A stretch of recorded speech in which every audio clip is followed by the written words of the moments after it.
কবি নজরুল ইসলামের একটা কথা ছিল কিংবা একটা লেখা এরকম ছিল, আমি জানি চিরজীবন আমাকে কাঁদতে হবে, কারণ আমি যে তোমাকে চেয়েছি। আসলে আমি যে তাকে চেয়েছি এই জন্য আমাকে সারা জীবন কাটতে হবে, কারণ আমি তাকে কোনোদিন পাবো না, আর পাইনি বলেই আমার কান্না করতে হয়।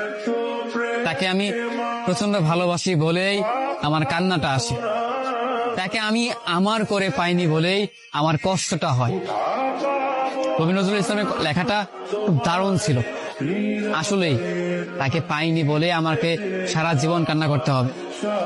যদি সে আমার এই ভালোবাসাটা বুঝতো, আমার এই অসীম ভালোবাসাটা বুঝে আমাকে একটু বলতো যে আমি অন্যদের মতো কখনোই তোমাকে ছেড়ে যাব না, তাহলে বিশ্বাস করুন পৃথিবীতে হয়তো আমার চাইতে সুখী